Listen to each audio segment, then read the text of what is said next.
right. Ayo, it is a pleasure to be here with you. It's a pleasure to be here with you as well.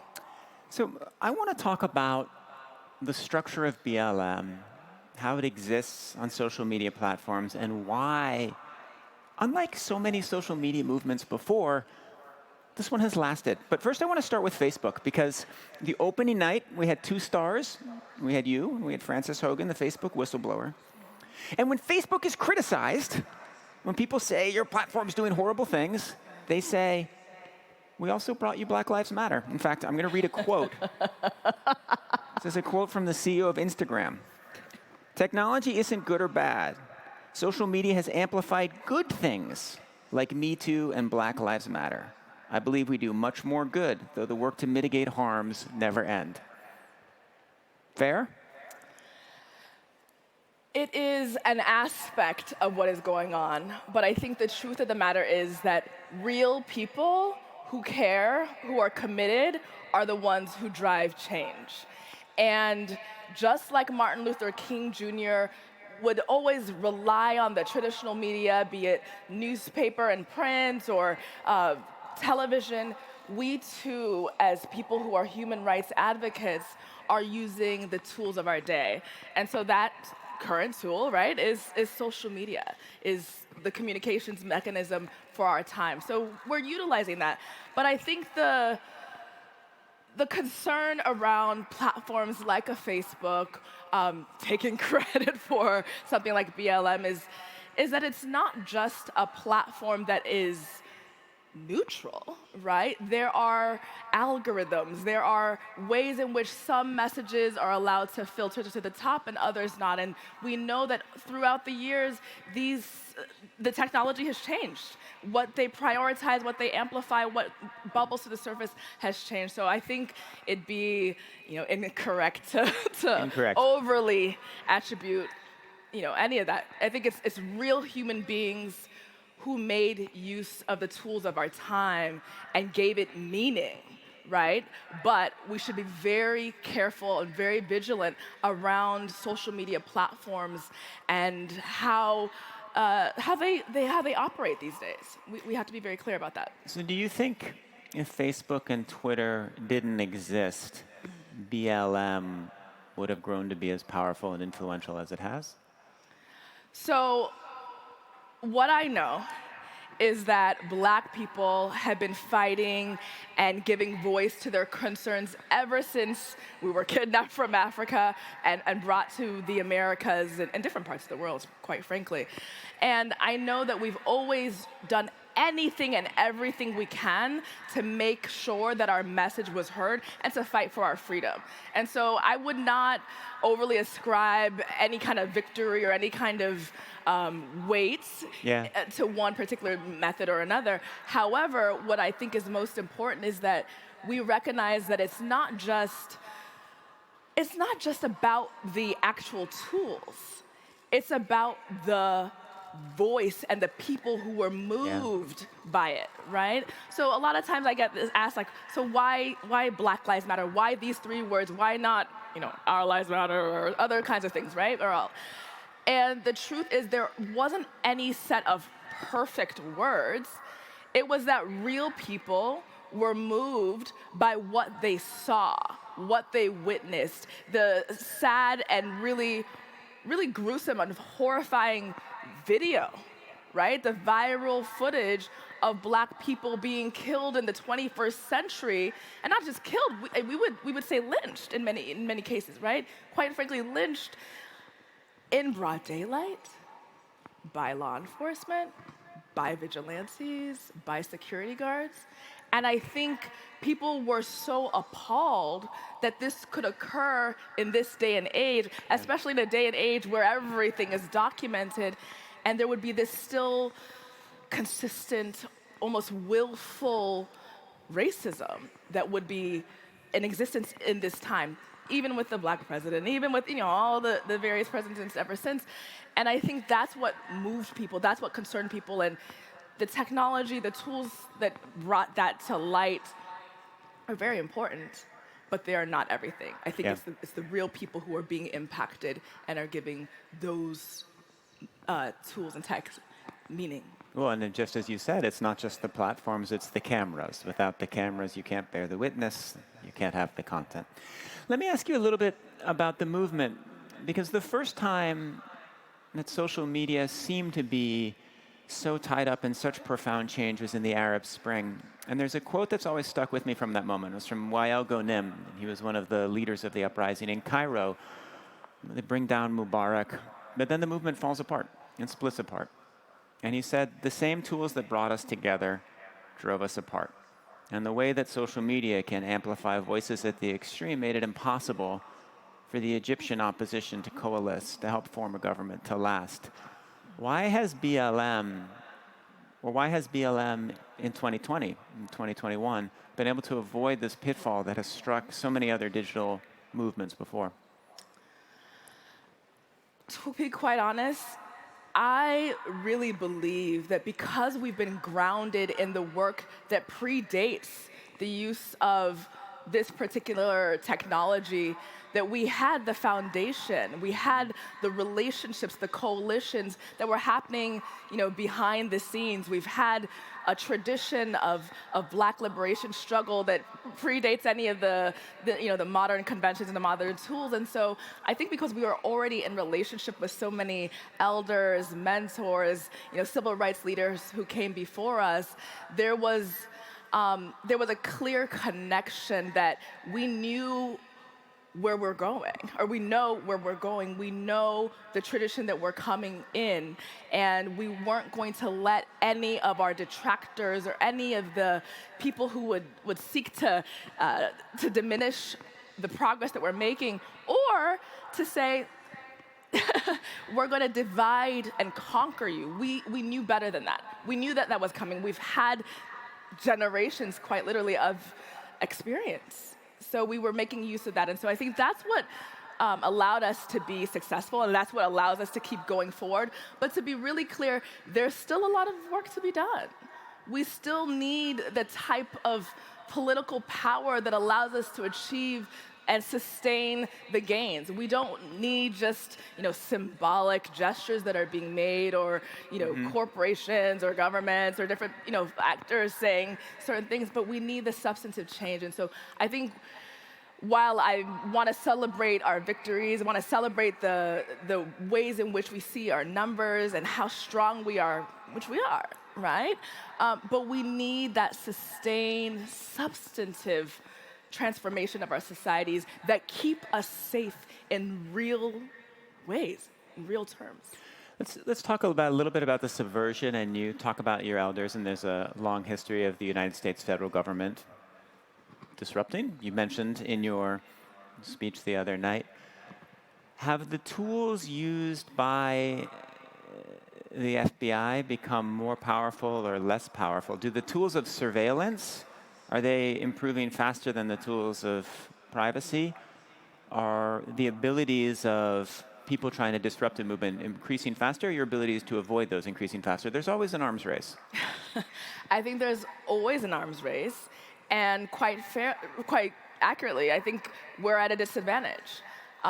We know that we live in a society that has been essentially stacked against us, and we're fighting an uphill battle. And so I would love for us to be protected. I would love for us to have the type of tools and support and strategies in place that protect human rights defenders.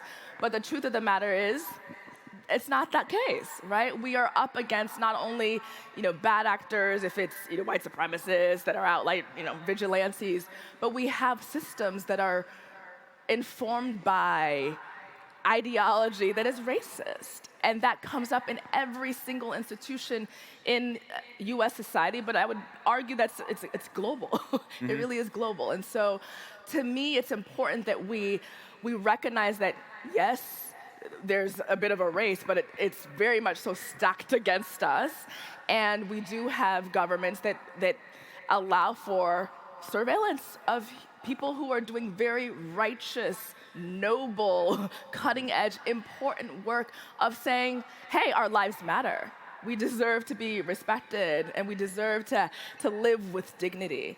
And to me, that's the important thing, that we understand the distinction between Well, let's just say it's just not fair, right? We're up against an unfair battle. So Okay. even though we are collectively the majority, people of conscience are the majority. I would also say one more thing though. I think a lot of the conversations are moving forward. A lot of these concerns are beginning to come to light. Thank God for the whistleblowers. Yeah. Their courage, their noble. I'm so grateful for them, right?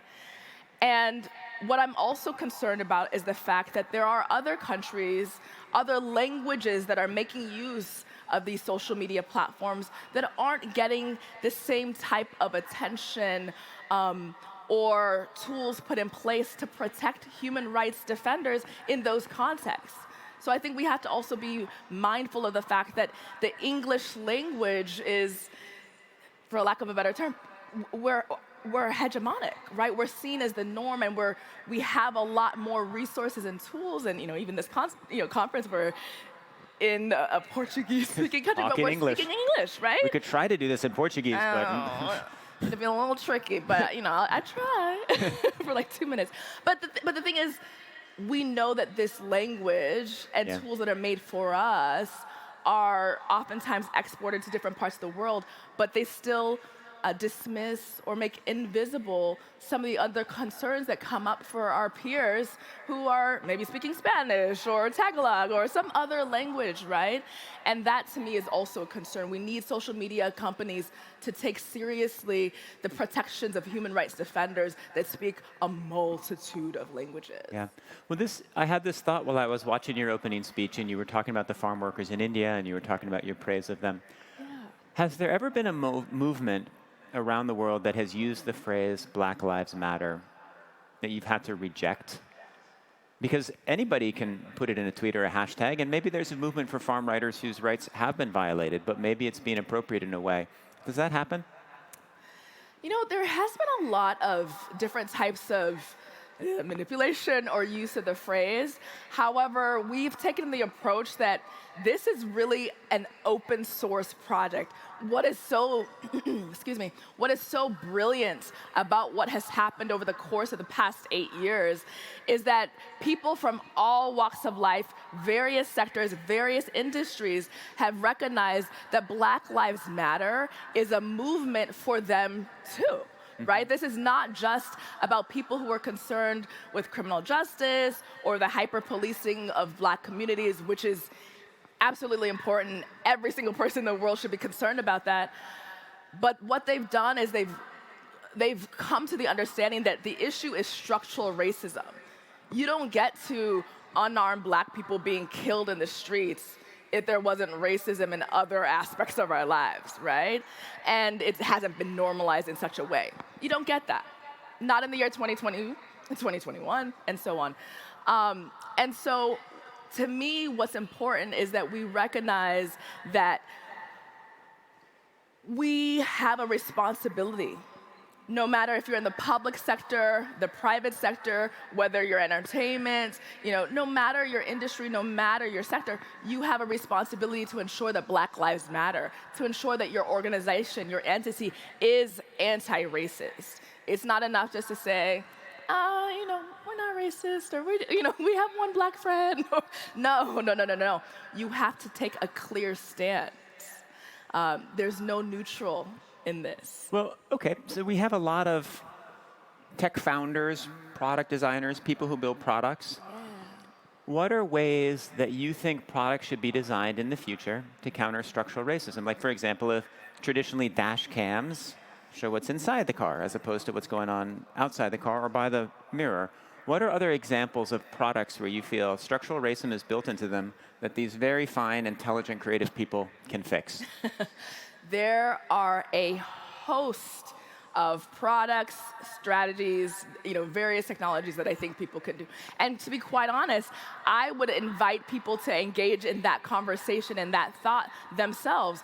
The thing about it is, we are all part of this work.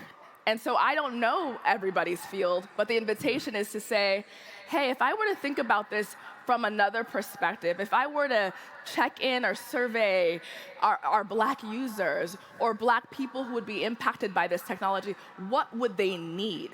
what would people who've been historically marginalized need from my industry, from my business? And from that point, design with intention.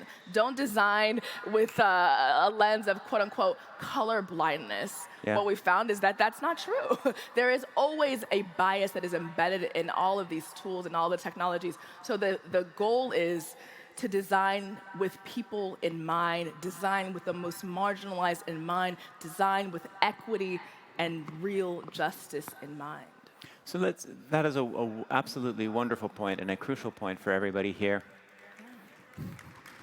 Clap for that, yeah.